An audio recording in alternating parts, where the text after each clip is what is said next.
नमस्कार, आप देख रहे हैं डॉक्टर साहेब, आपके साथ मैं हूं मुस्कान। दर्शकों, आज के इस एपिसोड में हम बात करेंगे पेन के बारे में।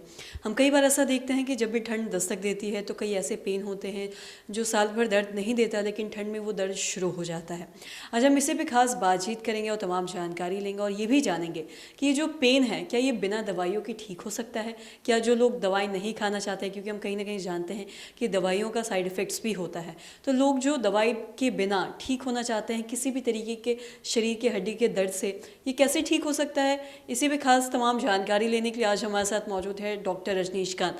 आपको बता दें कि ये बिहारी नहीं बल्कि देश भर के जाने माने कैरोप्रैक्टर हैं। सर नमस्कार, बहुत बहुत स्वागत है आपका।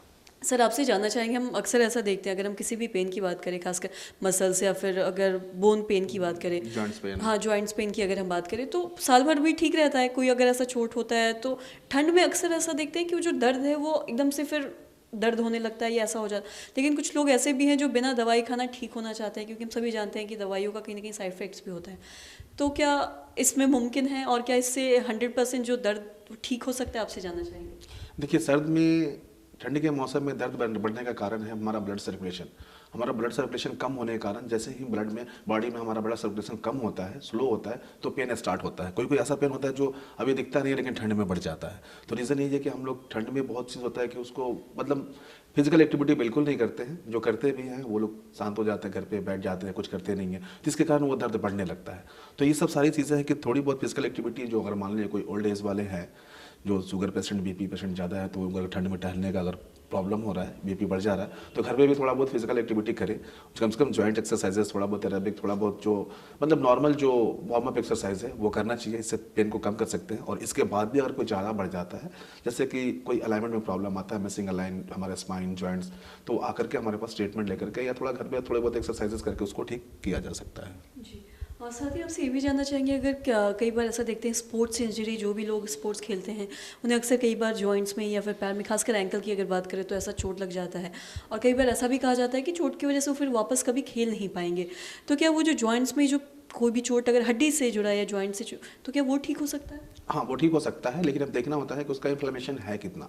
अगर मान लिया कहीं लिगामेंट डी का लिगामेंट टियर है, कंप्लीट टियर है, उसके बाद उसके साथ साथ बोन का मैसिंग अलाइन हो गया है कभी एक्स्ट्रा चार्ज पड़ने के कारण, तो उसमें क्या है कि थोड़ी बहुत हम लोग ऐसे कर सकते हैं कि एक्सरसाइजेस करेंगे। चाहे मेरे पास आएगा जो कंप्लीटली टियर है, तो उसके लिए तो फिर वो सर्जरी और डॉक्टर की ज़रूरत पड़ती है।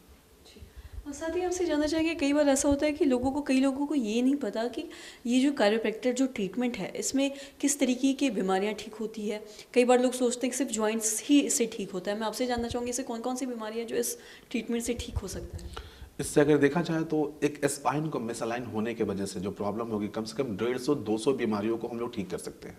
इसमें अगर देखा जाए तो कॉमन सी बीमारी आज के डेट में जो है, जॉइंट्स पेन हो गए, नेक पेन हो गया, बैक पेन हो गया, सर्वाइकल जिसको हम लोग बोलते हैं, सर्वाइकल अगर प्रॉब्लम होता है, ये सर्वाइकल स्पॉन्डिलाइटिस, लिस्थेसिस जितने भी होती है, तो उसके कारण देखेंगे कि हम हेडेक होता है, नींद के प्रॉब्लम होने लगता है, कभी कभी हाथों में नमनिश आने लगता है।